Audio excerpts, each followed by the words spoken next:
सांची हमारे साथ नहीं है, हमें लगा वह तेरे साथ होगी क्या, पर वो तो उस कमरे से कब की निकल चुकी है, अभय चौंकते हुए कहता है। सब एक बार फिर सोच में पड़ जाते हैं। अभय कुछ सोच रहा था, अचानक उसके चेहरे के भाव एकदम शांत हो जाते हैं। वह कहता है, तुम दोनों जाओ, मैं उसे लेकर आता हूँ। उसकी बात सुनकर शिवा कहता है, इसका मतलब तुझे पता है वह कहाँ है। अभय बस हाँ में सर हिला देता है, तो वह दोनों उसे ठीक है कहकर वहां से चले जाते हैं। उनके जाने के बाद अभय कॉलेज टेरेस पर चला जाता है। सांची वही बनी पाली पर बैठी थी, अभय भी उसके पास जाकर बैठ जाता है। बाबा से बदला लेने के लिए मुझे अपने दोस्तों की भाभी बना दिया, अब क्या करोगे, सांची सामने देखते हुए खोए हुए स्वर में कहती है। अभय उसकी बात का कोई जवाब नहीं देता, वह भी बस सामने देख रहा था। पता नहीं क्या है तुम में ऐसा, ना तो हम दोस्त है और ना ही हम दोनों एक दूसरे से प्यार करता है, फिर भी हम दोनों एक दूसरे से जुड़े हुए हैं। मुझे पता है तुम मुझे सिर्फ नुकसान पहुंचाना चाहते हो, पर फिर भी मैं तुम्हारे साथ सेफ फील करती हूँ और ऐसा मैंने कभी किसी के साथ फील नहीं किया है। तुमने कई गलत काम किए हैं पर मैंने तुम्हें कभी गलत नहीं माना, पता नहीं क्यों। मैं आंख बंद करके तुम पर भरोसा करती हूँ, पर हमें मिले सिर्फ 4 दिन हुए हैं। सांची बस ऐसे ही बोले जा रही थी और अभय उसकी बातें सुन रहा था, पर वह कोई जवाब नहीं देता है। क्या तुम मुझे बता सकते हो कि क्यों मैं तुम्हें देखकर सब भूल जाती हूँ, क्यों तुम्हारी बाहों में आकर मुझे सुकून मिलता है। अब सांची की आंखों से आंसू बह रहे थे। अभय अब भी उसे कोई जवाब नहीं देता। इतने में अभय का फोन बजता है। जब वह फोन निकाल कर देखता है तो कॉलर आईडी पर नाम देखता है, मासी लिखा था। वह कॉल पिक करता है और कहता है, जी। सामने से आवाज आती है, दीप सांची को लेकर अभी घर आओ। चित्रा की बात सुन के अभय सांची की तरफ देखता है और कुछ कहने ही वाला होता है कि चित्रा फिर कहती है, कुछ मत कहना और कोई बहाना तो बिल्कुल मत बनाना, जल्दी आ जाओ, और इतना कहकर फोन रख देती है। अभय कुछ देर फोन को ऐसे ही देखता है, फिर सांची का हाथ पकड़कर वहां से जाने लगता है। सांची कुछ नहीं कहती, बस ऐसे ही उसके साथ चलने लगती है और वह आकर गाड़ी में बैठते हैं और अभय कार स्टार्ट कर देता है। उधर शिवा और परम पराक्रम पहुंचकर सबको ये बात बता देते हैं कि अभय ने सांची को उनकी भाभी बताया है। सब उनकी बात सुनकर खुश हो जाते हैं, क्योंकि कुछ ही दिनों में सांची को वह अच्छे से जान चुके थे और उन्हें सांची बहुत पसंद थी और उन्हें खुशी थी कि अभय की जिंदगी में भी अब कोई आ गई है। इधर अभय की कार सुकून हाउस के सामने आकर रुकती है। अभय कार से नीचे उतरता है और सांची की तरफ का दरवाजा खोलता है। सांची कार से बाहर आती है और जैसे ही उसकी नजर उस घर पर पड़ती है, उसके जैसे होश ही उड़ जाते हैं। उसके चेहरे पर घबराहट साफ दिखाई दे रही थी। उसे कुछ धुंधला सा याद आ रहा था, किसी बच्ची के हंसने की आवाजें, कोई औरत उस बच्ची के साथ खेल रही थी, फिर अचानक गोली चलने की आवाज। सांची डर के अपने दोनों हाथों से अपने चेहरे को छुपा लेती है। चैप्टर 24 अभय और सांची। अभय सांची को ऐसे देखता है तो उसके कंधे पर हाथ रखकर पूछता है, क्या हुआ, तुम ठीक हो। सांची उसके गले लग जाती है और कांपती आवाज में कहती है, मुझे ये यहाँ से ले चलो प्लीज। अभय उसे ऐसे देखकर कंफ्यूज था। सांची का शरीर कांप रहा था। वह फिर से कहती है, प्लीज मुझे यहाँ से ले चलो प्लीज। अभय उसकी इस बड़ी ही हालत देख उसे फिर से गाड़ी में बिठा देता है। वह एक बार घर की तरफ देखता है और फिर ड्राइविंग सीट पर बैठ जाता है और कार स्टार्ट कर देता है। इधर मानव और अधिराज वापस पुलिस स्टेशन आ चुके थे। अधिराज मानव से कुछ नहीं कहते, बस अपने केबिन में चले जाते हैं। अधिराज अपनी सीट पर जाकर बैठते हैं और आज जो कुछ भी हुआ उसके बारे में याद करने लगते हैं। उन्हें एक के बाद एक सांची और अभय के साथ के पल याद आ रहे थे। कैसे अभय ने सांची का हाथ पकड़ा था, आज कैसे दोनों एक दूसरे के गले लगे हुए थे, और फिर उस वीडियो में भी तो दोनों के साथ में काफी सारे फोटो थे। अधिराज मन में कहते हैं, अगर ये सच है तो मैं यही दुआ करूंगा कि तुम दोनों कभी अलग ना हो। अभय बीच पर गाड़ी रोकता है और बाहर निकलता है। सांची के साइड का दरवाजा खोलता है। सांची सो चुकी थी। अभय उसके चेहरे को एकटक देखता है और मन में सोचता है, तुम अकेली नहीं हो, मैं हमेशा तुम्हारे साथ मौजूद हूँ। और सांची का नाम पुकारता है। सांची उसकी आवाज सुनकर उठती है और गाड़ी से बाहर आती है। सूरज ढलने को था। सांची समुद्र किनारे उस डूबते सूरज को देखती है और जाकर गाड़ी के बोनट पर बैठ जाती है और उस डूबते सूरज को देखने लगती है। सांची के मन में कई सवाल चल रहे थे। उस डूबते सूरज को देख उसे लग रहा था जैसे उसकी भी दुनिया खत्म हो रही हो। तभी उसकी तरफ कोई चाय करता है। सांची जब उस हाथ की तरफ देखती है तो वह कोई और नहीं अभय था। उसके हाथ में 2 चाय के कप थे। वही कप सांची की ओर बढ़ाते हुए कहता है, पी लो, दिमाग शांत होगा। सांची बिना कुछ कहे चाय ले लेती है। अभय भी आकर उसके बाजू में कार की बोनट पर बैठ जाता है। सांची अब भी उस डूबते सूरज को देख रही थी। कभी कभार बहुत कुछ होता है जो हमारे बस में नहीं होता, लेकिन वह होता है क्योंकि वह हमारे नसीब में होता है। अभय की आवाज सुन सांची उसकी तरफ देखती है। अभय डूबते सूरज को देखते हुए कहता है, और हमें वह सहना ही पड़ता है जो हमारे नसीब में लिखा है, चाहे वह खुशी हो या गम, दुख हो या सुख। कभी ऊपर वाला हमें इतनी खुशी देता है कि हमने उसकी कभी कल्पना भी ना की हो, और कभी वह हमें इतना दर्द देता है कि हम उससे शिकायतें करने लगते हैं, अपने नसीब को कोसने लगते हैं। पर जब खुशी में हमने उसका शुक्र अदा नहीं किया तो हमारा कोई हक नहीं बनता कि हम उससे शिकायत करें। अभय शांत लहजे में सांची को समझाते हुए कहता है। सांची उसकी बात सुनकर शांत लहजे में कहती है, मुझे अपने बचपन की कोई बात याद नहीं है। बाबा कहते हैं कि जब मैं छोटी थी, महज 3 साल की, तब मम्मा की एक एक्सीडेंट में मौत हो गई थी। बाबा को मुझे देखकर मम्मा की याद आती थी और मेरी सेफ्टी की भी चिंता थी उन्हें, तो उन्होंने मुझे बहुत छोटी उम्र में नैनीताल भेज दिया पढ़ने के लिए। वहाँ वेकेशन में सब बच्चों के मौ पापा आते थे, पर मैंने 12 साल अपने मौ बाबा के बिना बिताए।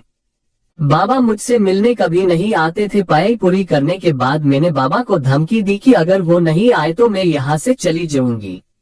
उसके बाद बाबा मुझे लेने आए और मुझे एहसास हुआ कि मेरे भी अपने हैं, मेरे भी बाबा है, पर पता नहीं क्यों उनके साथ रहकर हमेशा एक कमी सी रहती थी। कुछ था जो होके भी नहीं था, पर क्या ये मुझे कभी समझ नहीं आया। पर जब मैं पराक्रम आए तो पता नहीं क्यों पर मेरे दिल से वह कमी गायब हो गई। वहाँ मुझे एक बड़ी बहन मिली, एक बड़ा भाई मिला और एक, इतना कहते कहते सांची रुक जाती है क्योंकि उसकी नजर अभय पर पति है जो पता नहीं कब से उसे ही देख रहा था।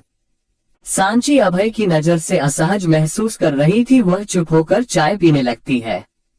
अभय उसकी ये हरकत देख मुस्कुरा देता है और वह भी अपनी चाय पीने लगता है। सांची की नजर एक फैमिली पर पति है, एक कपल और उनके साथ 2 बच्चे जिन्हें वह अपने हाथों से खाना खिला रहे थे। सांची प्यार से उन्हें देखने लगती है। अभय की भी नजर उसी फैमिली पर पति है और वह भी उन्हें देखने लगता है। उस फैमिली को देख अभय को कुछ याद आने लगता है। कुछ बच्चे एक साथ खेल रहे थे। अचानक उसका ध्यान टूटता है और वह सांची की तरफ देखता है। सांची भी उसी फैमिली को देख रही थी। अभय कुछ देर ऐसे ही उसे देखता है और कहता है, अब हमें घर चलना चाहिए। लेकिन हमारा तो कोई घर ही नहीं है, सांची उसकी बात काटते हुए कहती है। तो अभय उसे घूर कर देखता है। सांची जल्दी से नीचे उतरती है और कहती है, चलो ना, मैं तो मजाक कर रही थी। अभय बस हम कहता है और नीचे उतरकर जाकर ड्राइविंग सीट पर बैठ जाता है। सांची भी गाड़ी में बैठ जाती है और अभय कार स्टार्ट कर देता है। कार में सांची बार बार अभय को चुपके चुपके देख रही थी। अभय उसकी ये हरकत देखकर चिढ़ते हुए कहता है, क्या है? तो सांची पूछती है, मुझे तुम्हारे साथ मेरा मतलब है, पराक्रम में कब तक रहना पड़ेगा? अभय बिना उसकी तरफ देखे कहता है, जब तक मैं चाहता हूँ तब तक। सांची अब चीखते हुए कहती है, इसका क्या मतलब हुआ भला? अभय लापरवाही से कहता है, मतलब मैं चाहता हूँ तब तक तुम वहीं रहोगी। अभय की बात सुन सांची को गुस्सा आता है और वह अपने गुस्से को कंट्रोल करते हुए कहती है, और तुम मुझे पराक्रम में कब तक रोकना चाहते हो? मेरी मर्जी होगी तब तक। अभय फिर वैसे ही जवाब देता है। अब तो सांची का पेशेंस भी जवाब दे चुका था। वह गुस्से में चिल्लाती है, गाड़ी रोको। चैप्टर 25 प्यार भरी नोकझोंक। अभय जोर से गाड़ी का ब्रेक लगाता है तो सांची जल्दी से गाड़ी से बाहर आ जाती है। उसे ऐसे गाड़ी से बाहर निकलते देख अभय भी बाहर आता है और थोड़ा गुस्से में सांची से पूछता है, ये क्या हरकत थी और गाड़ी से बाहर क्यों आए? क्योंकि मुझे तुम्हारे साथ नहीं जाना, सांची भी वैसे ही जवाब देती। अभय कोहनी से उसका हाथ पकड़ता है और उसे वहां से ले जाने लगता है और कहता है, इसके अलावा तुम्हारे पास कोई चॉइस नहीं है, चलना तो तुम्हें पड़ेगा। सांची अभय से अपना हाथ छुड़ा देती है और गुस्से में कहती, तो क्या तुम जिंदगी भर मुझे ऐसे अपने पास रखोगे? मुझे घर नहीं जाने दोगे? अभय गुस्से को कंट्रोल करते हुए कहता है, सांची अब वही तुम्हारा घर है, चलो यहाँ से, और उसका हाथ पकड़कर गाड़ी की तरफ लाने लगता है। सांची फिर से अपना हाथ छुड़ाती है और गुस्से में कहती है, मैं तुम्हारे साथ कहीं नहीं जाऊंगी। अरे तुमने तो मेरे बाबा को ही मुझसे अलग कर दिया है, मैं नहीं आऊंगी तुम्हारे साथ, मुझे अपने बाबा के घर जाना है। वो अब भी शहर में थे, इसलिए उनके आसपास काफी भीड़ जमा हो गई थी जो उनका ये जगह देख रही थी। उस भीड़ में से एक औरत लगभग 55 साल की उनके पास जाती है और सांची के सर पर हाथ फिरते हुए कहती, बेटा ऐसे अपने पति से नहीं झगड़ते, और अगर कुछ हो तो घर में बैठकर दोनों पति पत्नी को घर में बैठकर सुलझाना चाहिए। ऐसे सड़क पर लड़ते अच्छे नहीं लगते हैं। उनकी बात सुन सांची चौंकते हुए कहती है, पति, और अभय को देखने लगती है जो ऐसे ही हैरानी से उसे देख रहा था। इतने में एक बुजुर्ग कपल आगे आता है और वह पत्नी प्यार से कहती है, अरे ये जगह नहीं है, ये तो प्यार भरी नोक जोक है, और पति पत्नी के बीच तो यह चलता ही रहता है।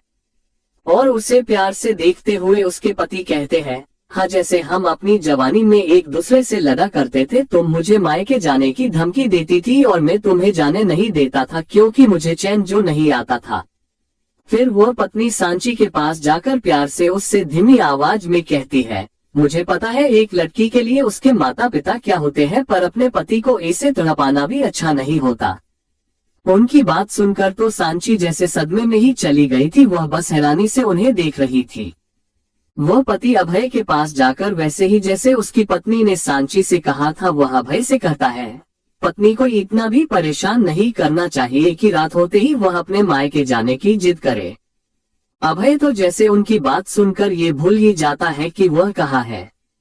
उसका मन यहाँ से भाग जाने का कर रहा था। वैसे तो वह किसी से नहीं डरता, पर अब ऐसी परिस्थिति में वह क्या ही कहता। अभय सांची के कान में जाकर धीरे से सांची ही सुन सके ऐसे कहता है, पति पत्नी बना चुके हैं, अगर थोड़ी देर और रुके तो बच्चे भी पैदा करवा देंगे। अभय की बात सुन सांची चौंकते हुए उसे देखती है तो अभय उसका हाथ थाम लेता है और उन सब की तरफ देखते हुए कहता है, देखिए हमें घर जरा जल्दी पहुंचना है, तो अब हम चलते हैं। उसकी बात सुनकर वह आदमी शरारत से कहता है, जाओ जाओ, हमें भी पता है कितनी जल्दी है। अभय और सांची तो बस उन्हें हैरानी से देख रहे थे। फिर अभय जल्दी से सांची को गाड़ी में बिठाता है और खुद भी आकर ड्राइविंग सीट पर बैठ जाता है और कार स्टार्ट कर देता है। अभय सांची की तरफ देखता है, वह अब भी सदमे थी। फिर सांची अचानक कहती है, कैसे लोग हैं, जरा भी शर्म नहीं आती इन्हें कि क्या बोल रहे हैं, मतलब ऐसे कैसे किसी को भी कुछ भी कह सकते हैं। अभय उसकी बात सुनकर अपना ध्यान ड्राइविंग पर लगा देता है। सांची परेशान होते हुए कहती है, पिता पत्नी तड़पाना सताना ये सब क्या है। उसकी बात सुन अभय बिना उसकी तरफ देखे कहता है, डॉक्टर बनने जा यही हो और ये भी नहीं पता। सांची उसकी तरफ देखती है और कहती है, ये सब तुम्हारी वजह से हुआ है, तुम एक मिनट मेरी वजह से कैसे। अभय उससे बीच में रोकते हुए कहता है, फिर आगे कहता है, तुम थी जो गाड़ी से बाहर निकली थी, तुम थी जो मुझे बाबा के घर जाना है, मुझे बाबा के घर जाना है कर रही थी। अब कोई भी देखेगा तो यही समझेगा कि एक पत्नी अपने पति से मायके जाने की जिद कर रही है। ऊपर से वो बूढ़ा बूढ़ी पता नहीं कहां से आके शुरू हो गए, अपनी पत्नी को परेशान नहीं करते, मायके चली जाएगी। अभय उस इंसान की नकल करते हुए कहता है, और हम किस एंगल से पति पत्नी लगते हैं हो। अभय चिढ़ते हुए कहता है। उसकी बात सुन सांची खुद में ही बड़बड़ाती है, लगने को तो तुम किसी के पति नहीं लगते, मेरे क्या खाक लगोगे। अभय उसकी बात सुन लेता है और बिना उसकी तरफ देखे एटीट्यूड के साथ कहता है, लगता है सुबह की बात भूल गई हो, कोई बात नहीं, धीरे धीरे सब याद आ जाएगा। उसकी बात सुन सांची को अभय की सुबह वाली बात याद आ जाती है कि कैसे उसने शिवा को उसकी भाभी यानी अपनी पत्नी बताया था। सांची उसकी तरफ देखकर शांत लहजे में कहती है, मुझे लगा तुमने वही से ही कह दिया है। असकी बात सुन अभय उसकी तरफ देखता है और कहता है, अभय शेखावत कभी कोई बात ऐसे ही नहीं कहता। चैप्टर 26 शादी के बाद बताऊंगा। पर कोमल कहती है कि तुम्हें प्यार और शादी से कोई लेना नहीं है, न ही तुम्हें लड़कियों में इंटरेस्ट है, तो ये सब क्यों, सांची नर्म लहजे में पूछती है। शादी के बाद बताऊंगा, अभय बिना उसकी तरफ देखे जवाब देता है। शादी सांची हैरानी से उसकी तरफ देखते हुए कहती है, इसे देखने की जरूरत नहीं है, वैसे भी मेरे भाइयों को ये जानकर काफी खुशी होगी। सांची मन में सोचती है, पर मैं इसे कैसे झेलूंगी। अभी ईद ने हुक्म चलाता है, शादी के बाद पता नहीं क्या करेगा। अरे ये मैं क्या सोच रही हूँ, मैं परेशान इसलिए हूँ कि ये शादी के बाद मुझे ऑर्डर देगा बजाय इसके कि यह मुझसे शादी करने वाला है। और सांची अचानक कहती है, मैं शादी नहीं करूंगी। उसकी बात सुनकर अभय कहता है, तुमसे पूछा किसने है, वैसे इतनी देर से क्या सिर्फ सोच रही थी कि मुझे बर्दाश्त कर पाओगी कि नहीं। अभय उसका मजाक उड़ाते हुए कहता है।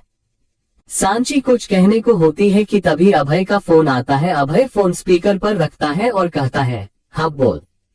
सामने से शिवा की आवाज आती है, भाई कहाँ है, जल्दी पराक्रम वापस आ रहा हूँ। पर हुआ क्या है, अभय शिवा की बात सुनकर कहता है, तू पहले आजा फिर बताता हूँ। इतना कहकर शिवा फोन रख देता है। अभय ड्राइविंग करते हुए कहता है, गजब का नमूना है। इतने में उसका फोन फिर बजाता। इस बार अभय फोन कान पर लगा के बात करता है, जी। सामने से चित्रा कहती है, कहाँ रहिएगा दीप, अब तक तो तुझे आ जाना चाहिए था। शिवा का कॉल आया था, जरूरी काम है तो पराक्रम जा रहा हूँ। अभय शांति से जवाब देता है। ये शिवा ना सांची की सौतन बनेगा, आगे चलकर देख लेना। उनकी बात सुन अभय हल्का हंसता है और कहता है, आपको पता है आप क्या कह रही है, और नहीं तो क्या, जब देखो तब तुझसे चिपका रहता है। जिस उम्र में तुझे गर्लफ्रेंड के साथ बातें करना चाहिए उस उम्र में ये तुझे बार बार कॉल करता है। आने दे, इसे बताती हूँ मैं। चित्रा चिढ़ते हुए कहती है। तो अभय कहता है, ठीक है, वैसे भी आप कल तो सबसे मिल ही लेना। अभय की ये बात सुनकर चित्रा खुश होते हुए कहती, इसका मतलब तो एकदम रेडी है हम। अभय सिर्फ इतना कहता है और फोन रख देता है। सांची उसे ऐसे देख रही थी, तुम्हारी कोई गर्लफ्रेंड है क्या? सांची का अचानक ऐसा सवाल सुन अभय उसे हैरानी से देखता है। उसे ऐसे देख सांची कहती है, नहीं, मेरा मतलब है कभी किसी से इतने प्यार से किसी से बातें करते नहीं देखा ना, इसलिए पूछा। तुमसे भी ऐसे ही बात की थी पहली बार? अभय उसे तरेरते हुए कहता है, ओ हिलो मारने की धमकी दी थी पहली बार। तुमने क्या कहा था, तुमने अगर नहीं हटी तो किसी और से पहले में ही तुम्हें मार दूंगा हो। सांची अभय की नकल उतारते हुए कहता है। तो अभय बस उसे घूर के देखता है, फिर गाड़ी चलाने लगता है। फिर कोई कुछ नहीं कहता। थोड़ी देर में अभय गाड़ी जंगल के पास लाकर रोकता है और दोनों बाहर निकलते हैं। अब तक अंधेरा हो चुका था। अभय और सांची आगे बने लगते हैं। सांची को अंधेरे से बहुत डर लगता है, वह डर कर अभय का हाथ पकड़ लेती है। अभय को पता था ऐसा कुछ होगा, इसलिए वह कुछ नहीं कहता है। वह दोनों कुछ देर में पराक्रम पहुंच जाते हैं। उनके अंदर जाने के बाद हमेशा की तरह दरवाजा बंद हो जाता है। अब अगर किसी ने देखा तो वह रोमांस समझेंगे। अभय सांची के कान में घिरे से कहता है।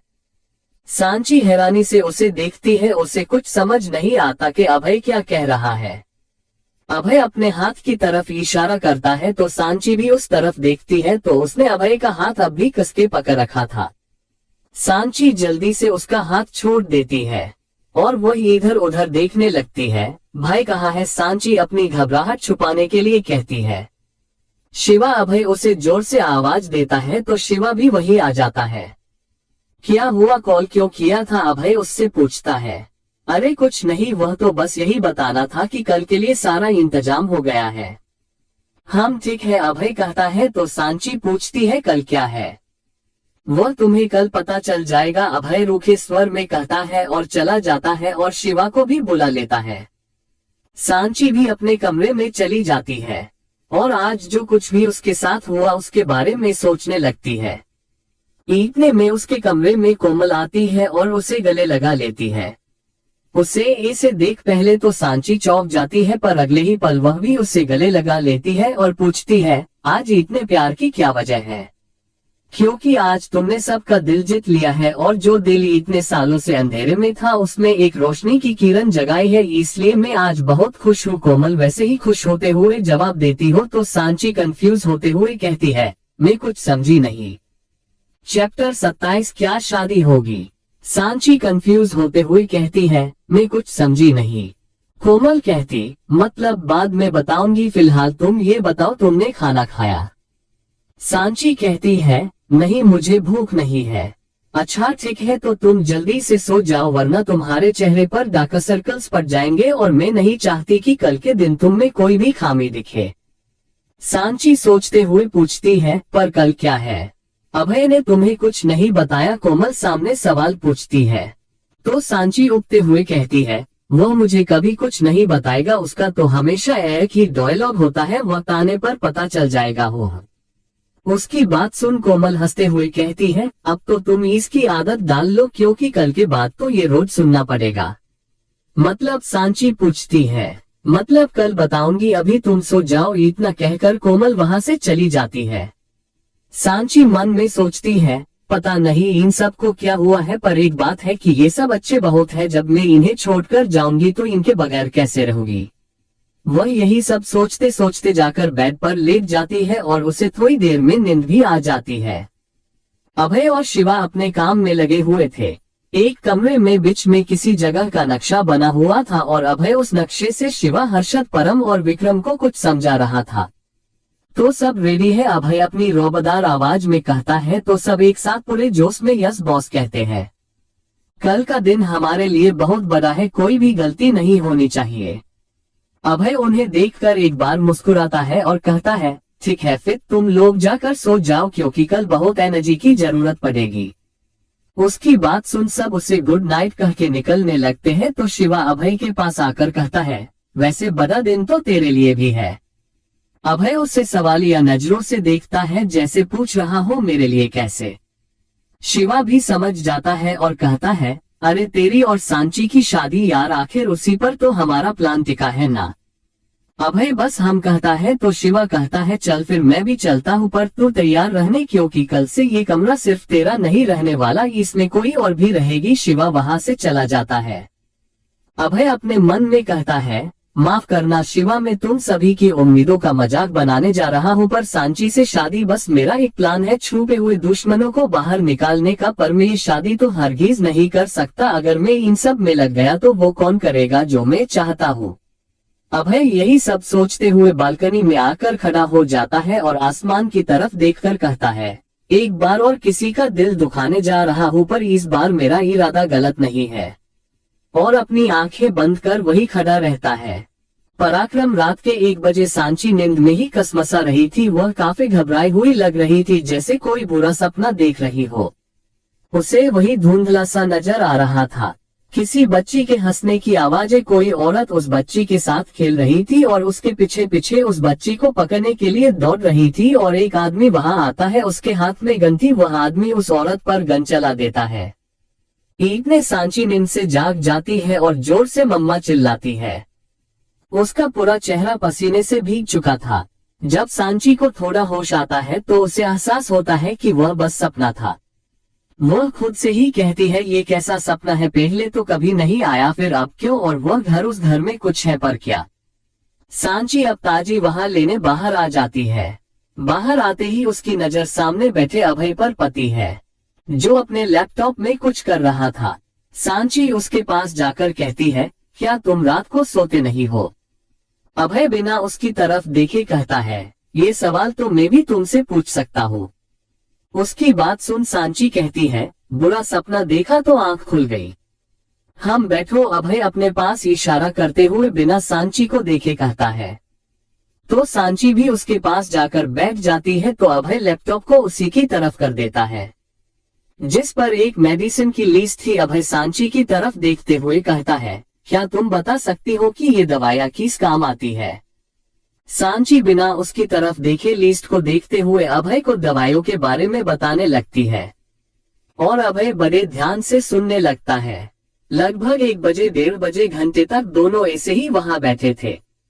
सांची अभय को सब समझा देती है। उसके बाद अभय लैपटॉप बंद कर देता है और सांची की तरफ देखते हुए कहता है, तुम अपने कॉलेज की बेस्ट स्टूडेंट हो ना? सांची बस हम कहती है, ठीक है अब जाकर सो जाओ, रात बहुत हो चुकी है। अभय वहां से खड़े होते हुए कहता है। सांची भी खड़ी हो जाती है और मन में सोचती है, एक थैंक यू भी नहीं बोल सकता था क्या? और वहां से जाने लगती है। तो अभय उसे रोकता है सांची को लगता है शायद अभय उसे थैंक यू बोले तो वह पीछे पलटकर उसे देखने लगती है तो अभय उससे कहता है, ऐसे इतनी रात को बेधक बाहर मत आया करो, जरूरी नहीं हर बार मैं बाहर ही मिलूं। इतना कह के अभय वहां से चला जाता है तो सांची भी अपना पैर पटकते हुए कमरे में चली जाती है। पराक्रम सुबह 7 बजे कोमल सांची को उठाती है और उसे एक ढका हुआ थाल दिखाते हुए कहती है, जल्दी से नहा के तैयार हो जाओ। इससे पहले कि सांची कुछ कहती कोमल उसे बाथरूम में भेज दरवाजा बंद कर देती है और कहती है, कपड़े अंदर ही रखे हैं, नहा कर पहन लो और जल्दी बाहर आओ। लगभग 30 मिनट बाद सांची एक लाल रंग का सिंपल लहंगा पहनकर बाहर आती है।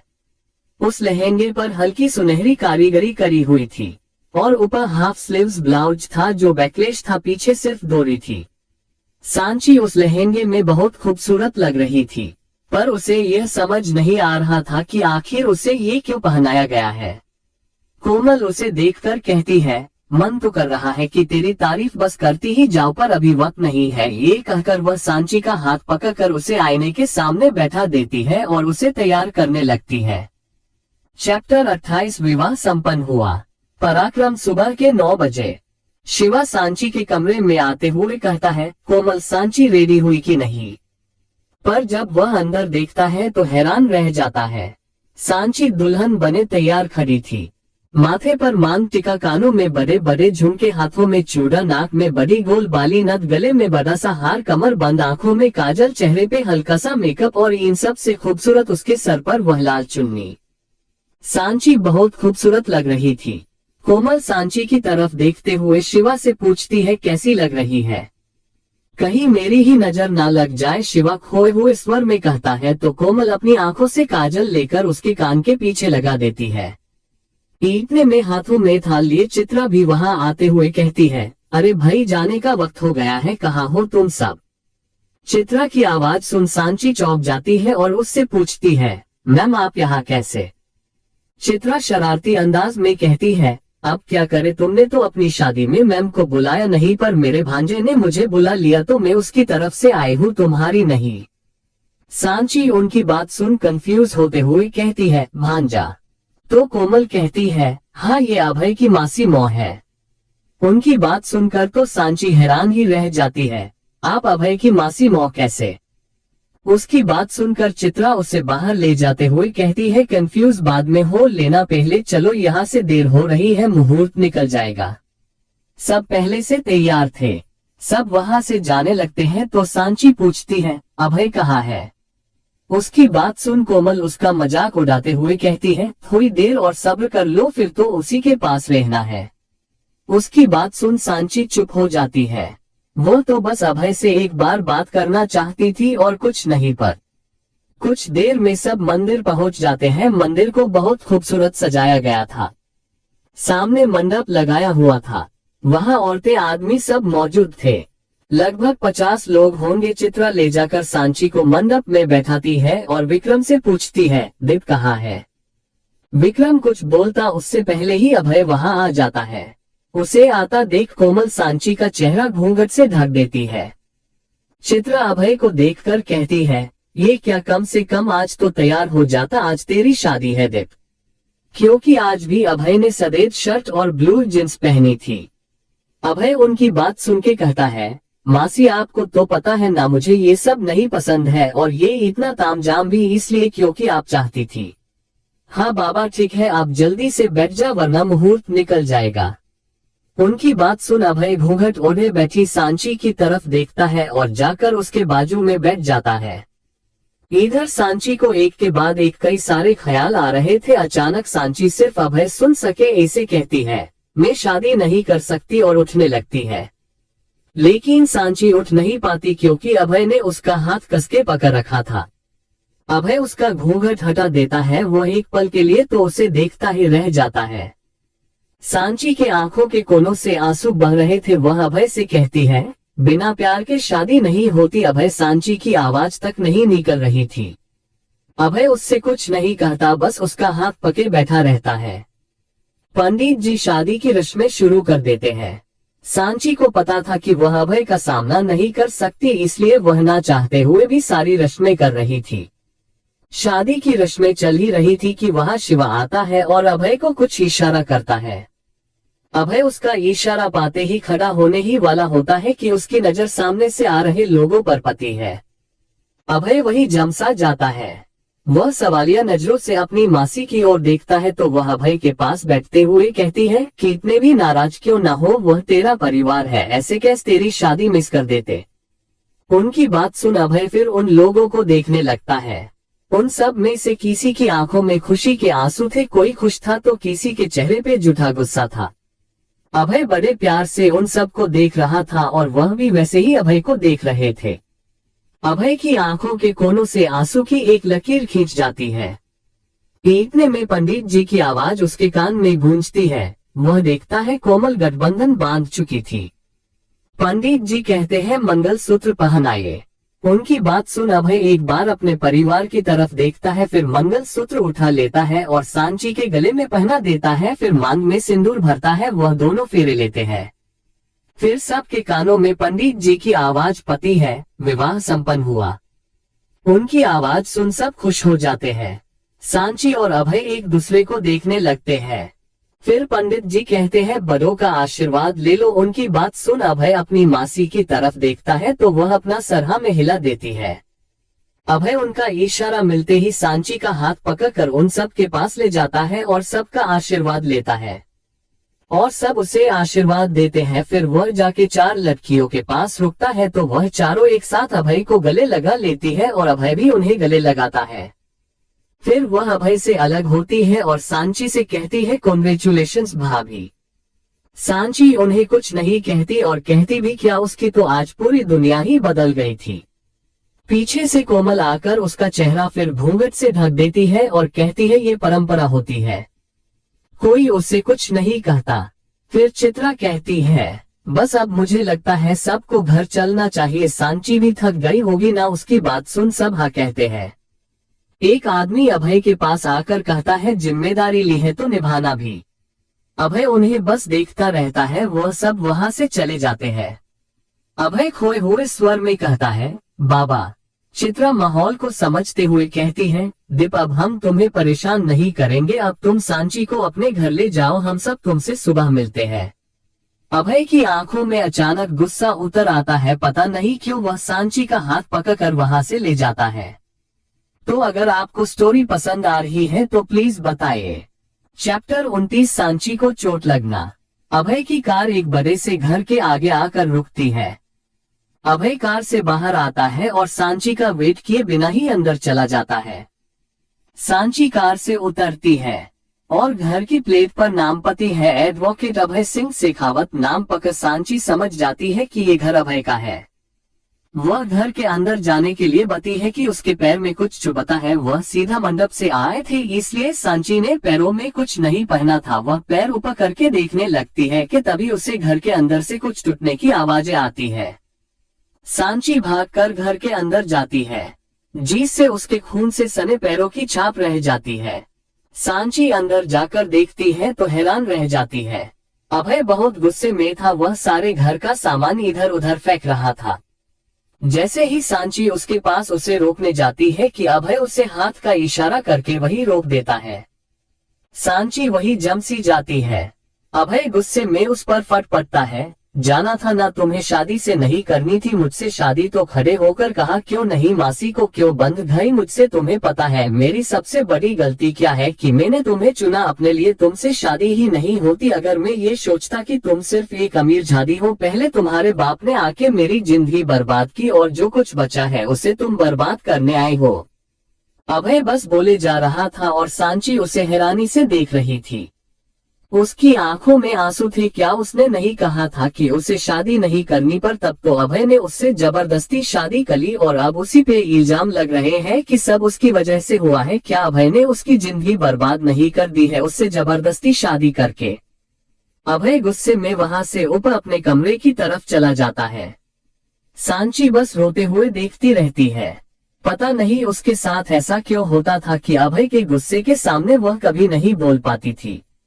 उसके मन में भी कई सवाल थे। वह भी बहुत कुछ बताना चाहती थी, बहुत कुछ जानना चाहती थी, पर अभय से ऐसे व्यवहार की तो कभी कल्पना नहीं की थी उसने। अचानक सांची को चक्कर आते हैं और वह फर्श पर गिरती है। फर्श पर टुटके गिरे कांच के टुकड़े सांची के हाथ और सर में लगते हैं, जिससे वह बेहोश हो जाती है। ऊपर अभय इन सब से बेखबर गुस्से से यहाँ वहाँ चक्कर काट रहा था। वह गुस्से में कहता है, आपने ये ठीक नहीं किया मासी, आप जानती थी कि मैं माँ बाबा के सामने कुछ नहीं बोल पाऊंगा और मुझे शादी करनी ही पड़ेगी, इसलिए आप उन्हें मंडप में ले आए। ठीक नहीं किया आपने, जवाब तो आपको देना ही पड़ेगा। अभय कमरे से बाहर निकल कर नीचे आता है तो उसकी नजर बेहोश पड़ी सांची पर जाती है। अभय भागकर उसके पास जाता है, उसके पास बैठकर उसका सर अपने गोद में रखता है तो देखता है कि सांची के सर से काफी खून बह चुका है।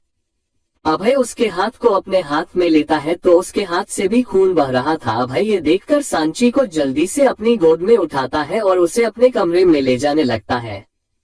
अभय खुद में ही बड़बड़ा रहा था, मेरी वजह से हुआ ही ये सब, क्या जरूरत थी इतना कुछ कहने की, इसमें इसकी भला क्या गलती। इसने तो कहा तक था कि ये शादी नहीं करना चाहती, पर मैं ही था जिसे सिर्फ अपने मकसद की पड़ी थी। एक बार नहीं सोचा कि जिससे मैं शादी कर रहा हूँ, जिसे इन सब में इन्वॉल्व कर रहा हूँ, वह महज एक 20 साल की लड़की है जिसका इन सब से कोई लेना देना नहीं है। अभय यही सब सोचते सोचते सांची को बेड पर लेटा देता है और जल्दी से चित्रा को कॉल करता है। इधर मंडप से सब एक एक करके जा चुके थे और अब चित्रा भी निकलने ही वाली थी। चित्रा शिवा से कहती है, थैंक यू शिवा, अगर आज तुम मुझे सब नहीं बताते ना तो आज भी दीप सिर्फ अकेला ही लौटता। मैं जानती थी दीप जीजी और जीजाजी के सामने कुछ नहीं कर पाएगा और उसे न चाहते हुए भी सांची से शादी करनी ही पड़ेगी। हम पता नहीं अभय कब समझेगा कि सांची उसके लिए बेस्ट है, वही है जो उससे पहले वाला अभय बना सकती है। शिवा उनकी हाँ में हाँ मिलाते हुए कह है। इतने में चित्रा का फोन बजता है। चित्रा फोन उठाकर कहती है, क्या हुआ दीप, हमने तो सोचा था तुम हमें कल तक याद नहीं करेगा।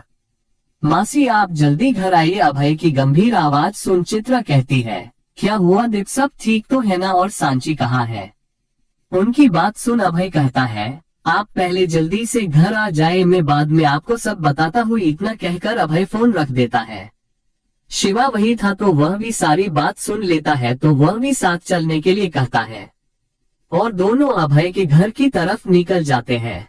कुछ देर में दोनों अभय के घर पहुंचते हैं तो सबसे पहले उनकी नजर सांची के पैरों के निशान पर पड़ती है। वह दोनों एक दूसरे को देखते हैं, फिर अंदर जाते हैं। अंदर का हाल देखकर दोनों हैरान रह जाते हैं।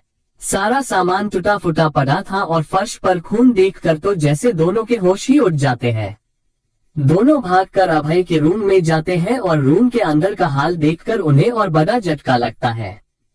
चैप्टर 3030 सांची का एक और राज। शिवा और चित्रा रूम जेते हैं तो देखते हैं कि सांची बेड पर बेजान सी लेटी है और उसके हाथ पैर और सर से खून निकल रहा था और अभय उसके सर से खून साफ कर रहा था। ये देखकर चित्रा जोर से सांची का नाम लेती है। अभय उनकी तरफ देखता चित्रा भागकर सांची के पास आती है तो अभय वहां से खड़े हो जाता है। चित्रा सांची का इलाज करने लगती है। वह सांची को ड्रेसिंग करते हुए अभय से पूछती है, ये सब कैसे हुआ। अभय उन्हें कोई जवाब नहीं देता। थोड़ी देर बाद चित्रा सांची की ड्रेसिंग करके शिवा के पास आती है और उसे एक चिट देते हुए कहती है, इसमें मैंने कुछ दवाइयाँ और इंजेक्शन लिखे हैं, जाकर ले आओ। उनकी बात सुन शिवा ठीक है बोल वहां से चला जाता है। चित्रा अभय की तरफ देखती है जो एक टक सांची को देख रहा था जो बेहोश थी। मुझे तुमसे बात करनी है, बाहर आओ। इतना कहकर चित्रा बाहर चली जाती है तो अभय भी उनके पीछे बाहर चला जाता है। बाहर आकर चित्रा सख्त आवाज में पूछती है, ये सब कैसे हुआ। उनकी बात सुन अभय कहता है, मुझे नहीं पता, मैं गुस्से में अपने कमरे में चला गया था, मुझे नहीं पता उसके साथ क्या हुआ है। पर तुम गुस्से भी क्यों थे। उनकी बात सुन अभय के चेहरे पे फिर वही गुस्सा दिखने लगता है और वह गुस्से में कहता है, आपकी वजह से, सिर्फ आपकी वजह से मैं गुस्से में यहाँ से गया था और मेरे पीछे क्या हुआ मुझे कुछ नहीं पता। उसकी बात सुन चित्रा भी गुस्से में कहती है, मैंने क्या किया है दीप, आपने कुछ नहीं किया है मासी, आपने बस सब कराया है। माँ बाबा और पूरे परिवार को वहाँ बुलाया, आपने मेरी शादी जबरदस्ती सांची से कराई। आप अच्छे से जानती थी कि मैं ये शादी नहीं करूँगा, लेकिन पूरे परिवार के सामने, माँ बाबा के सामने मैं शादी से मना नहीं कर पाऊंगा, ये भी आप अच्छे से जानती थी। मुझे मेरे सवालों का जवाब चाहिए मासी, क्यों किया आपने ये सब? क्या मिला आपको ये करके? बताइए क्यों किया आपने ऐसा? अभय गुस्से से चिल्लाते हुए कहता है, क्योंकि मैं तुम्हें और ऐसे नहीं देख सकती, ऐसे अंधेरे में भटकते नहीं देख सकती। मैं दीप, पूरा परिवार है तुम्हारे पास, इतने बड़े खानदान के वारिस हो, इतनी दौलत के मालिक हो, पर फिर भी सिर्फ एक गलती की वजह से तुम उन सब से दूर हो। हाँ, मैं मानती हूँ कि वह तुमसे नाराज है, पर तुम उनके पास जा सकते हो ना, तो तुम उनके पास जाते हो और ना ही किसी को अपने पास आने देते हो। आखिर कब तक इसे अंधेरे में जीते रहोगे तुम? दीप, चित्रा गुस्से में रोते हुए कहती है। अभय उनकी बात सुन शांति से कहता है, तो मैं अंधेरे में ना जियो, इसलिए आपने वह अंधेरा सांची की जिंदगी में भर दिया। कल तक जो अंधेरा सिर्फ मेरी जिंदगी में था, आज आपने सांची की जिंदगी में भी उस अंधेरे को भर दिया। अभय की बात सुन चित्रा रोते हुए ना में सर हिलाती है। वह कुछ बोलने को हुई कि अभय ने फिर कहा, मासी आप ये अच्छे से जानती है कि एक लड़की की जिंदगी में दो लोग अहम होते हैं, एक उसके पिता और दूसरा उसका पति। क्या हाल होगा उसका जब उसे पता चलेगा कि उसकी मां को मारने वाला उसका बाप है और अब उसका पति उसके बाप को मारने वाला है? वह तो टूट ही जाएगी। उसके पिता ने जो किया उसे टाला नहीं जा सकता, पर कम से कम वह अपने पति के रूप में तो किसी अच्छे इंसान को देखती, पर आपने सब बिगा दिया। अभय एक गहरी सांस छोड़ते हुए कहता है, उसे तो ये तक पता नहीं है कि उसकी मां कौन है। उससे लगता है कि वह सिर्फ 3 साल की थी जब उसकी मां मर गई थी। पता है आपको, जब मैं उसे सुकून हाउस लेकर आया तो उसे पैनिक अटैक हुआ था, पर क्या कहता मैं उससे कि क्यों हुआ ये, और क्या याद आया उसे? मासी आप नहीं जानती, पर अनजाने में ही सही आपने सांची की जान खतरे में डाल दी है, और अब उसे इन सब से निकालने का एक ही तरीका है, वह पराक्रम में नहीं रहेगी, वह यही रहेगी और आप उसके साथ यहाँ रहेंगी, पर सिर्फ 3 महीने के लिए। उसके बाद मैं उसे तलाक दे दूंगा और वही इन सब परेशानियों से दूर चली जाएगी, हम सबसे दूर चली जाएगी। उसकी यह सारी बातें सुनकर चित्रा प्यार से उसका सर चूम लेती है और उसे कहती है, ठीक है, मैं तेरी हर बात मानने के लिए तैयार हूँ, पर एक वादा कर मुझसे कि तब तक सांची यहाँ रहेगी, तू उसका ख्याल रखेगा और उसकी आंखों में कभी आंसू नहीं आने देगा। उनकी बात सुनकर अभय कहता है, मासी सांची कभी भी कहीं भी रहे, मैं हमेशा उसकी हिफाजत करूंगा। और दोनों एक दूसरे के गले लग जाते हैं। थोड़ी देर में शिवा भी वापस आ जाता है तो चित्रा सांची को दवाई और इंजेक्शन दे देती है और अभय की तरफ देखकर कहती है, चोट गहरी नहीं है पर खून काफी बह गया है और इसमें कमजोरी भी बहुत है, थोड़े दिन आराम करेगी तो ठीक हो जाएगी, और हाँ, खाना वक्त पर खिलाना इसे। अभय सिर्फ हम कहता है। चित्रा कहती, ठीक है, फिर मैं चलती हूँ और कल यहाँ शिफ्ट हो जाऊंगी। अभय उनकी बात सुन बस हाँ में सर हिला देता है। शिवा को चित्रा ये कह कर ले जाती है कि वह उसे सब बता देगी और वह दोनों वहां से चले जाते हैं। चैप्टर 31 सांची का परिवार। अभय के घर जब सांची की आंख खुलती है तो उसके सर में बहुत तेज दर्द हो रहा था। जैसे ही उसकी नजर उसके पास बैठी चित्रा पर पड़ती है तो वह उठते हुए कहती है, मैम आप यहाँ, अगर मैम बोलना है तो बात मत करो। अरे तुम्हारे पति की मासी मतलब तुम्हारी मासी, तो तुम मुझे मासी ही कहो। हाँ, कॉलेज में मैम बुला सकती हो। चित्रा सांची को बीच में रोकते हुए कहती है और उसे ठीक से बैठा देती है। सांची कमरे को ध्यान से देखने लगती है। उस कमरे में सारा सामान काफी सलीके से रखा हुआ था। उस रूम का थीम ब्लू और ब्लैक था, वह काफी खूबसूरत दिख रहा था। चित्रा उसकी नजरों का पीछा करते हुए कहती है, ध्यान से देख लो, अब इसी कमरे में रहना है तुम्हें। उनकी बात सुन सांची उनकी तरफ देखने लगती है तो चित्रा कहती है, ये दीप का कमरा है, पर अब से ये तुम दोनों का कमरा है। उनकी बात सुन सांची उनसे पूछती है, मासी ये घर काफी बड़ा है, यहाँ कौन कौन रहता है? यहाँ सिर्फ दीप रहता है, पर वह भी कभी कभार ही यहाँ आता है, ज्यादातर वह भी पराक्रम में ही रहता है। चित्रा एक लंबी सांस भरकर कहती है, तो वो सब कौन थे जो मंदिर में आए थे? क्या वह अभय के साथ नहीं रहते? सांची एक और सवाल पूछती है। हाँ, वह दीप की फैमिली ही है, पर दीप उनके साथ नहीं रहता, चित्रा जवाब देती है। अरे इतना बड़ा परिवार होने के बाद भी वह अलग क्यों रहता है? मेरी अगर इतनी बड़ी फैमिली हो तो मैं तो उन्हें छोड़कर कभी न जाऊं। सांची थोड़ा हैरानी से पर फिर खुश होते हुए कहती है। उसकी बात सुन चित्रा मन में कहती है, हाँ मेरी बच्ची, वह तेरा ही परिवार है, पर कैसे बताऊं मैं ये बात तुझे? भगवान ने भी तुम दोनों की किस्मत एक जैसे ही बनाई है। उसे पता है कि उसका परिवार है, पर फिर भी वह जा नहीं सकता। तुम जाना चाहती हो, पर तुम्हें पता नहीं है कि वह तुम्हारा ही परिवार है। सांची फिर खुश होते हुए पूछती है, अच्छा मासी, एक बात बताइए, अभय के परिवार में कौन कौन है? उसकी बात सुन चित्रा खुश होते हुए कहती है, दीप का परिवार बहुत बड़ा है सांची। उसके परिवार में घर की सबसे बड़ी उसकी दादी मौ जानकी शेखावत, उनके 3 बेटे विजय शेखावत, विनोद शेखावत और जीवन शेखावत, फिर इन तीनों की पत्नियां, विजय की पत्नी राधा, विनोद की पत्नी मधु और जीवन की पत्नी जया, और इन सब के बच्चे विजय और राधा यानी मेरी जीजी और जीजी जी का सिर्फ एक बेटा अभय, फिर विनोद और मधु की 2 बेटियां दिया और जिया, फिर घर के सबसे छोटे बेटे यानी जीवन और जया की 2 बेटियां प्रिया और काव्या। अभय घर का एक ही बेटा था, ऊपर से जीजी और जीजाजी की शादी के 10 साल बाद पैदा हुआ था, इसलिए सब उसे घर का चिराग, घर का कुलदीप मानते थे और इसलिए घर में सब उसे दीप ही बुलाते हैं। अभय की 2 बुआ भी थी, एक तो अब भी उस घर में रहती है सीता जी। बहुत सालों पहले वह विधवा होकर अपने मायके आ गई थी और तब से ही वह उसी घर में रहती है। उनके भी 2 बेटे हैं, विवेक और वरदान, दोनों की शादी हो चुकी है और दोनों के एक एक बेटी है, विवेक की पत्नी सौम्या और उनकी बेटी रिया, वरदान की पत्नी काजल और उसकी बेटी नेहा। पर दोनों ही अलग अलग रहते हैं और हर वीकेंड में सब शेखावत मेंशन में इकट्ठा होते हैं। अरे बाप रे, इतना बड़ा परिवार, सांची उनकी बात सुन हैरानी से कहती है। उसकी बात सुन चित्रा मुस्कुरा देती है। फिर वह सांची से कहती है, अच्छा अब बहुत हो गई बातें, तुम अब काफी ठीक हो तो उठो और रेडी हो जाओ, तुम्हारा सामान मैंने कबर्ड में ठीक से रख दिया है।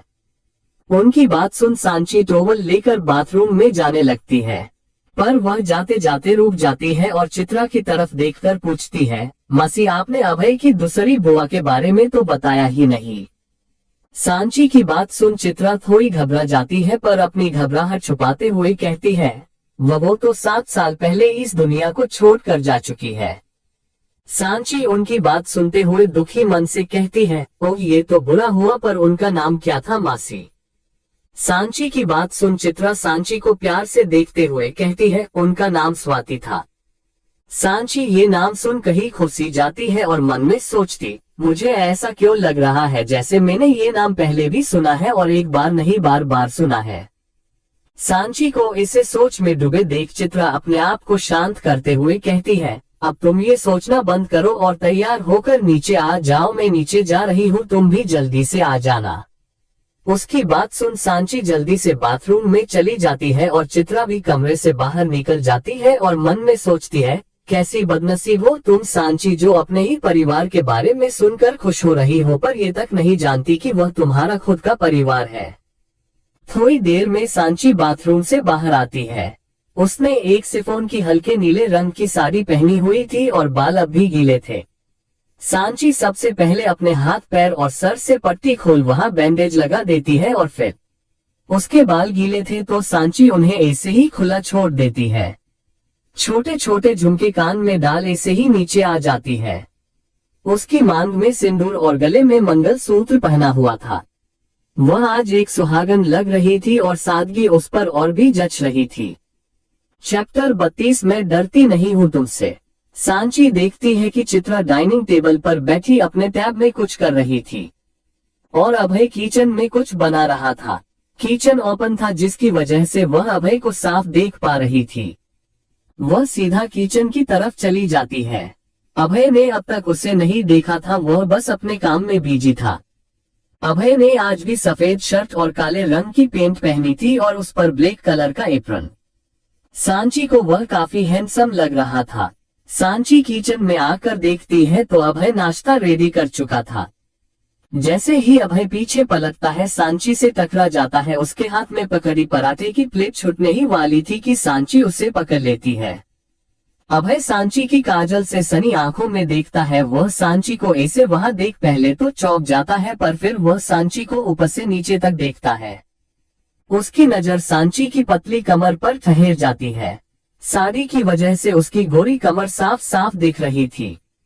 अभय मुश्किल से अपनी नजर हटाता है और सांची से पूछता है, तुम यहाँ क्या कर रही हो, और प्लेट लेकर काउंटर टॉप पर रख देता है। तो सांची कहती है, वो तुम यहाँ काम कर रहे थे तो मैं यही आ गई। पता नहीं, पर सांची के साथ ये हमेशा होता था कि वह अभय के सामने ज्यादा कुछ बोल नहीं पाती थी, पर जब वह खुद गुस्से में होती तो उसे कोई फर्क नहीं पड़ता कि सामने कौन है। वैसे उसे जल्दी गुस्सा भी नहीं आता। अभय उसकी बात सुन उसकी चोट की तरफ देखता है तो पट्टी की जगह बैंडेज देखकर अभय उससे पूछता है, ये पट्टी क्यों उतारी? उसकी बात सुन सांची कहती है, वो मैं नहाने चली गई थी तो तुमने पट्टी उतार दी। अरे अकल वकल की नहीं, तुम्हें चोट लगी है और तुमने पट्टी उतार दी। तुम खुद एक डॉक्टर हो, तुम्हें नहीं पता कि चोट की देखभाल कैसे करते हैं? अभय बस बोले जा रहा था और सांची सुन रही थी। सांची मन में सोचती है, किया चाहे जिसने भी हो कैस भी हो, डांटना हमेशा अभय को है और सुनना उसे है। उनकी आवाज सुनकर चित्रा वहां आती है और अभय से कहती है, अरे दीप तूने क्या ठेका ले रखा है? सांची को डांटने का कुछ भी हो कि तू शुरू हो जाता है। चित्रा की बात सुन सांची उनके पास चली जाती है और उनका हाथ पकड़कर कहती है, सही कहा आपने मासी, इन्हें ना बस मौका चाहिए मुझे डांटने का। किसी ने भी कुछ भी किया हो, इन्हें डांटना सिर्फ मुझे ही है। उसे ऐसे शिकायत करता देख अभय और चित्रा एक दूसरे की तरफ देखकर मुस्कुराते हैं।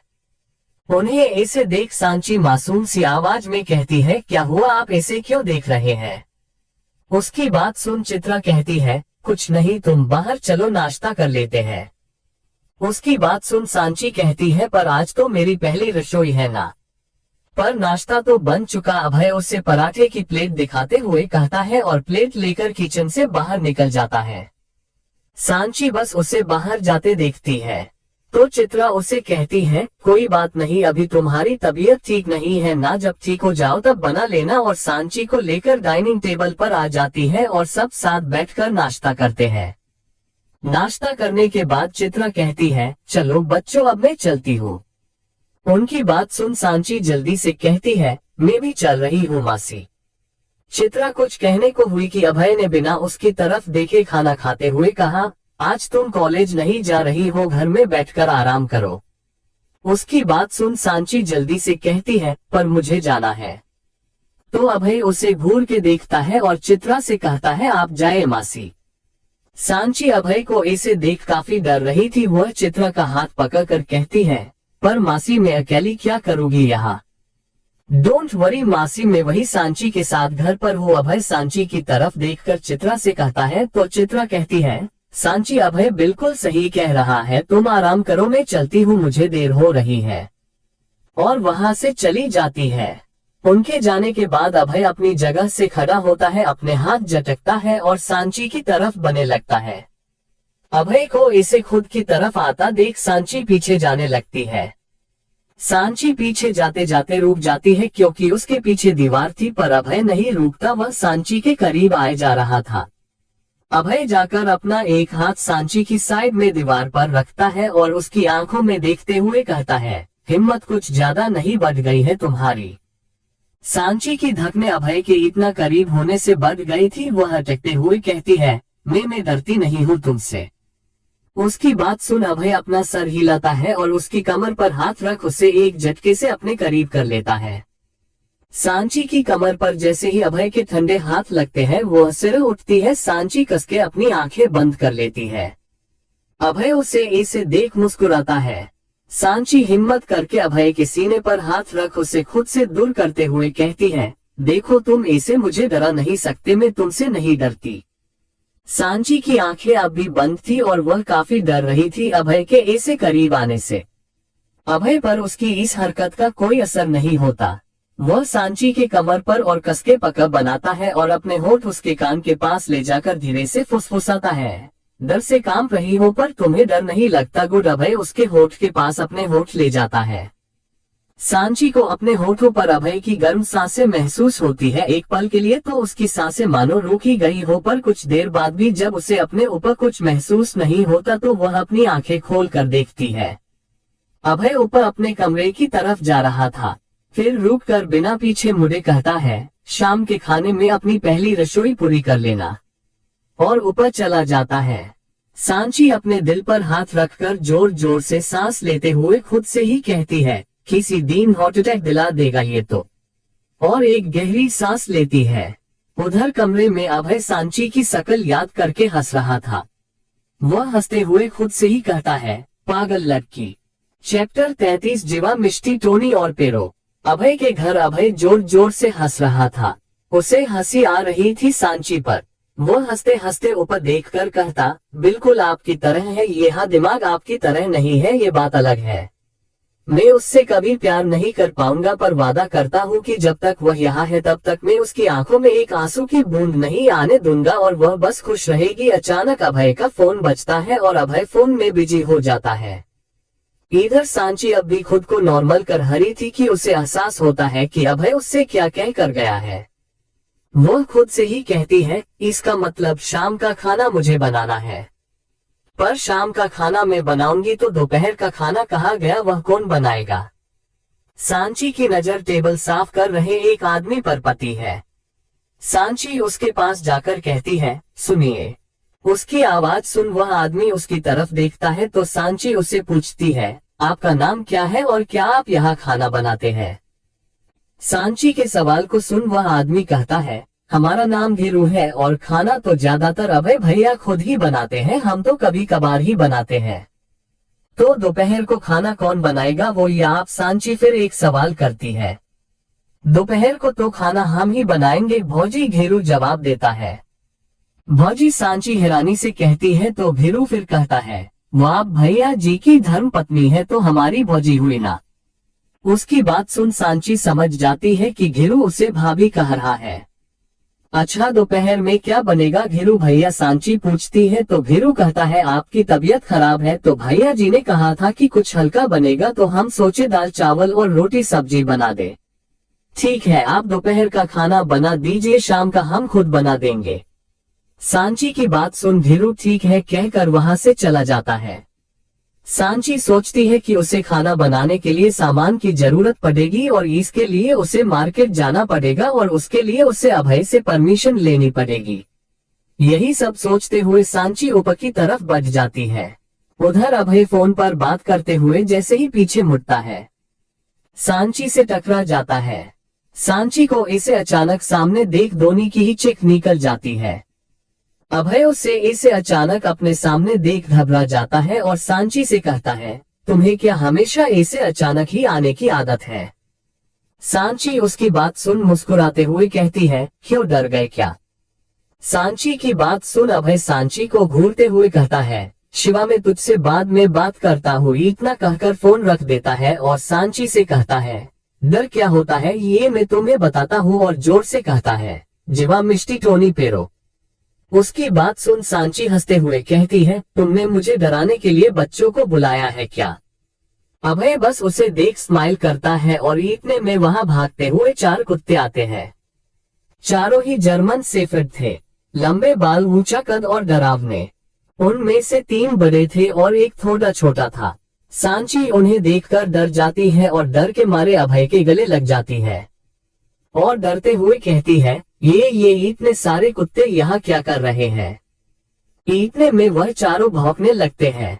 उन्हें ऐसे भौंकते देख सांची अभय को और कस के पकड़ लेती है तो अभय हंसते हुए कहता है, इन्हें बिल्कुल पसंद नहीं है कि कोई इन्हें कुत्ता कहे।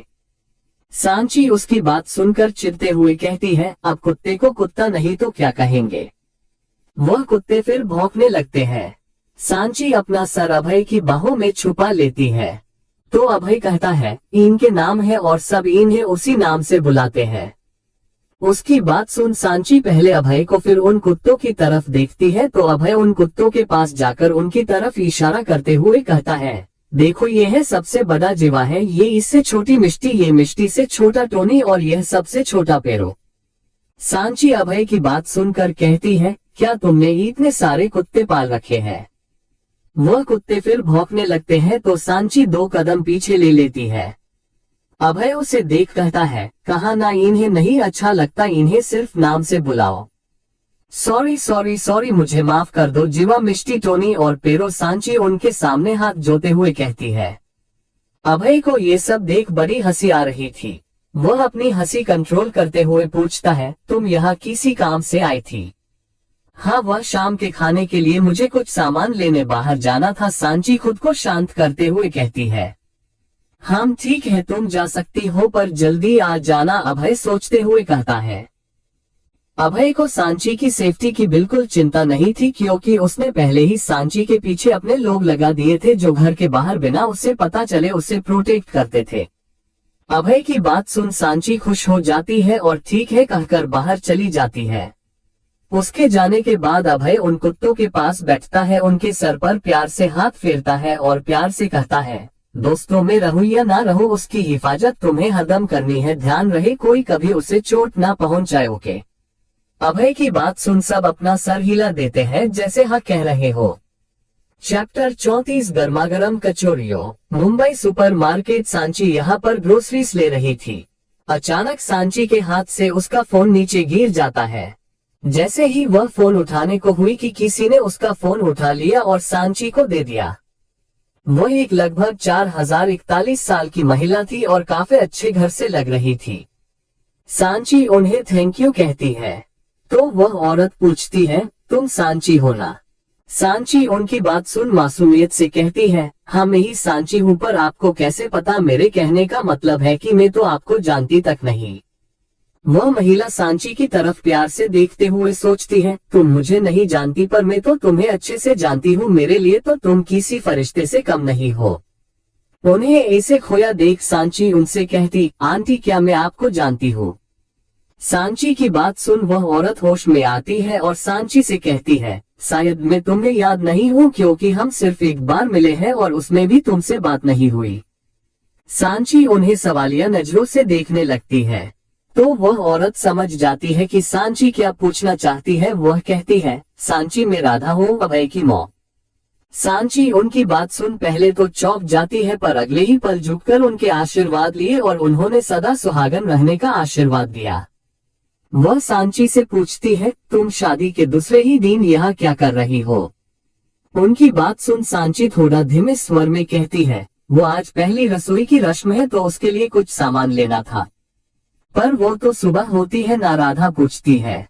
जी पर सुबह अभय ने नाश्ता तैयार कर दिया था तो उन्होंने कहा कि मैं शाम को बना लूं, इसलिए सांची जवाब देती है। राधा मुस्कुराकर कहती है, तो उसकी ये आदत अब तक नहीं गई क्या? सांची सवालिया नजरों से उन्हें देखते हुए पूछती है। उसकी आदत है सुबह कुछ भी हो वह अपना नाश्ता खुद ही बनाएगा और अगर किसी ने उसके लिए कुछ बना दिया ना तो 100 सवाल करेगा कि इसने कहा था मेरा नाश्ता बनाने को, मुझसे पूछा था क्या? नहीं ना तो क्यों बनाया नाश्ता? राधा अभय की नकल करते हुए कहती है तो सांची हंस देती है। राधा उसकी बुलाई लेते हुए कहती है, बस ऐसे ही हमेशा हंसती रहो, खुश रहो और मेरे बेटे को भी खुश रखो। राधा सांची के हाथ अपने हाथ में लेते हुए कहती है, सांची अभय ने बहुत कुछ सहा है पर कभी किसी से शिकायत नहीं की। उसकी ये खासियत है कि खुशी किसी के साथ बांटे या नहीं पर दुख कभी किसी के साथ नहीं बांटता, हमेशा अपने गमों को अपने तक रखता है और अंदर ही अंदर घुटता है। उसे कोई चाहिए सांची जो बिना उसके कहे उसकी तकलीफ समझ ले, जो बिना उससे पूछे उसके दिल का हाल जान ले, जो उसे तन और मन दोनों का सुकून दे सके। और मुझे लगता है कि तुम ये कर सकती हो, तुम ही हो जो मेरे बेटे को संभाल सकती हो। उसे कभी अकेला मत छोड़ना सांची, उसे कभी अकेला मत छोड़ना। सांची बस उन्हें शांति से देख रही थी। कुछ देर खामोश रहने के बाद वह पूछती है, जब उन्हें इतनी ही जरूरत है किसी की तो उनका परिवार उनके साथ क्यों नहीं है? उसकी बात सुन राधा उसके हाथ छोड़ देती है और मायूसी से कहती है, कभी कभार हमें अपने दिल पर पत्थर रखकर वह काम करना पड़ता है जो हम कभी करना नहीं चाहते। बस यही समझ लो कि हमने उसे उस गुनाह की सजा दी है जो गुनाह उसने कभी किया ही नहीं। फिर वह सांची को अपने हाथों से निकाल कंगन पहना देती है और कहती है, ये कंगन अभय की पत्नी के लिए है और अब से ये तुम्हारे हैं। सांची कुछ कहती इससे पहले एक नौकर उन्हें बुलाने आता है तो वह सांची को अभय और अपना ख्याल रखने बोल वहां से चली जाती है। सांची उन्हें जाता देखती है फिर अपने हाथ में पहने कंगन देखने लगती है। शाम के 5 बजे अभय अपने कमरे में घिरू को बुलाता है और पूछता है कि सांची आई कि नहीं, तो घिरू उसे बताता है कि सांची कब की आ चुकी है और किचन में है। ये सुन अभय उसे जाने को कहता है और खुद नीचे आ जाता है। नीचे आते ही उसे किसी के गाने की आवाजें आती है और वह अपनी जगह पर खड़ा रह सुनने लगता है। तो आता है सिने में, जब जब सांसें भरती हूँ तेरे दिल की गलियों से, मैं हर